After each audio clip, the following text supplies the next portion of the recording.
Hey guys, and welcome back to another video. In today's video, I'm showing you guys how to make a box heights map in Fortnite Creative. So first, what you guys are going to want to do is get the Kevin floating island.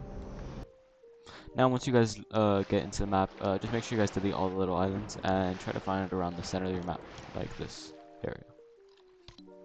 You guys are going to want to go into galleries and go and find the village hotel gallery and select this wall and this floor.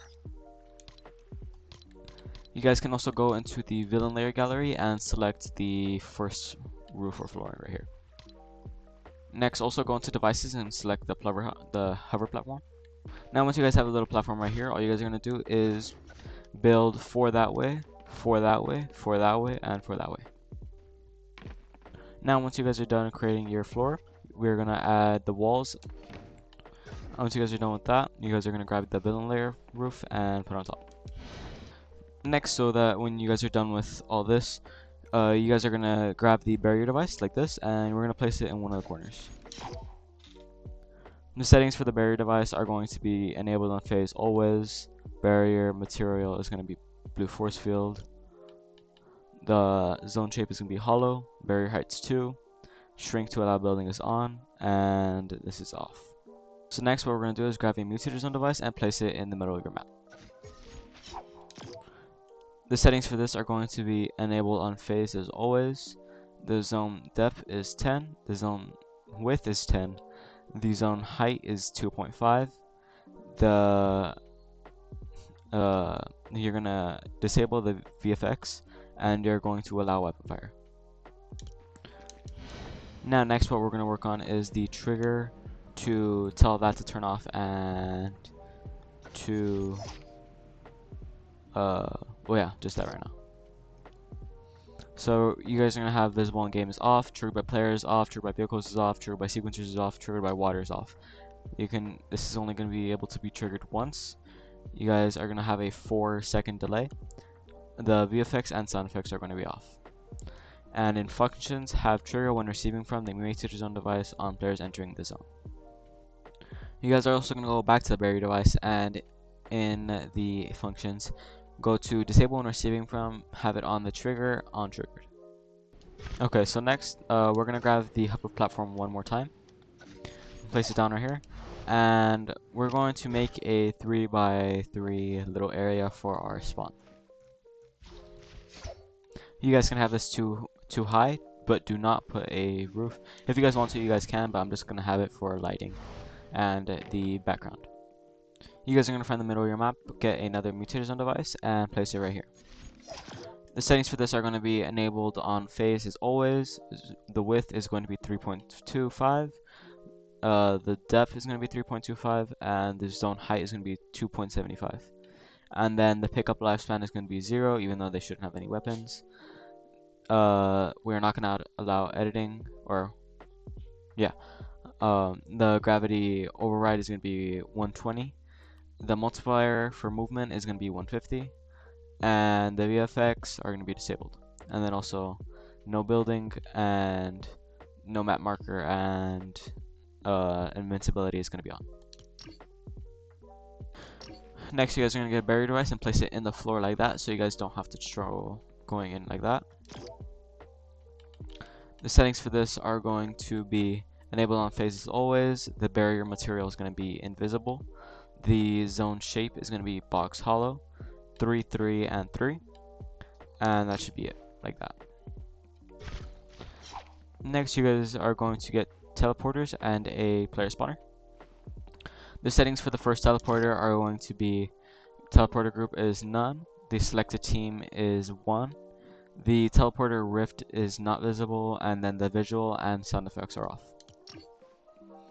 For the second one, all you guys are going to do is switch the teleporter group. So instead of this one having the teleporter group as none, you're going to flip it so this one is group A and this one is none. And then for the player spawner, all you guys are going to want to do is player team is going to be 1, and then visible in game is off. Once you guys have done that, put them like this so it's easier. And all you guys are going to do is select all 3. and you're gonna copy it for as many times as you want players. So I think I'm gonna have maybe 10. Also, don't forget to change the teleporter groups from A to B and all the way down.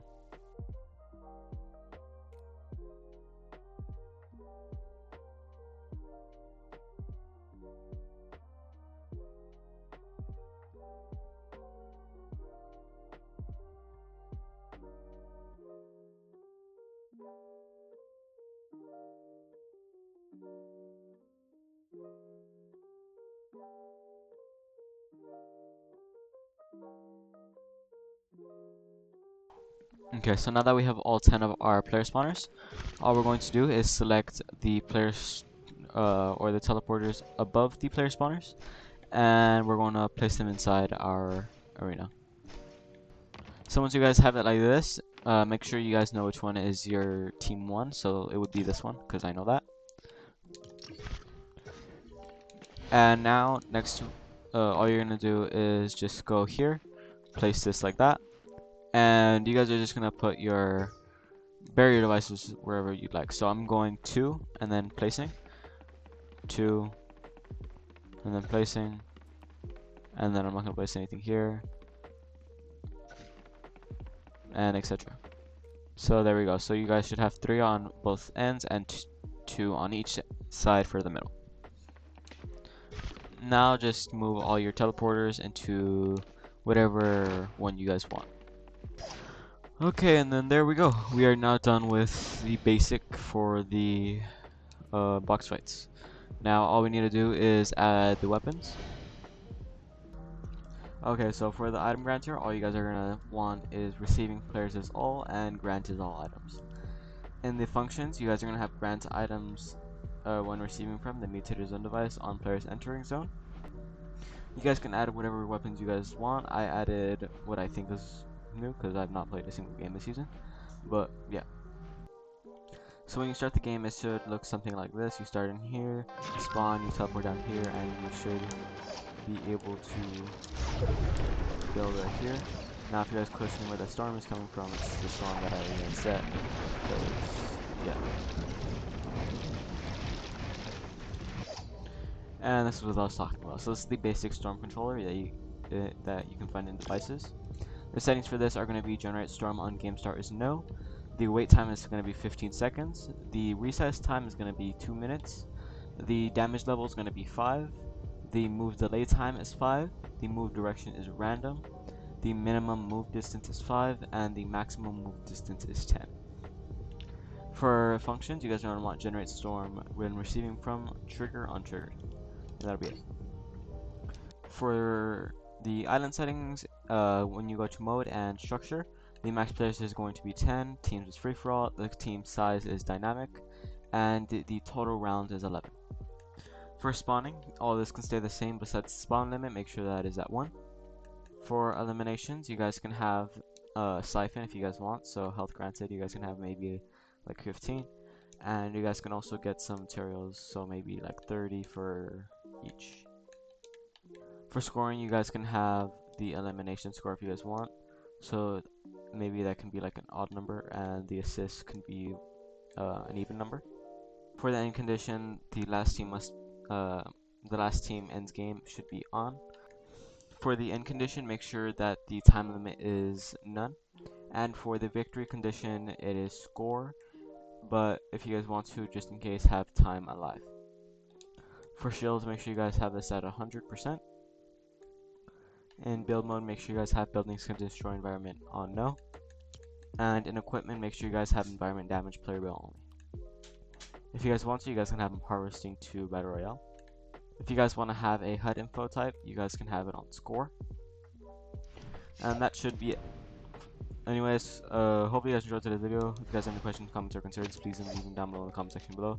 Or if you guys have any questions for me, personally, you guys can find my Discord in the description and in my bio. Anyway, see you all next time. Peace.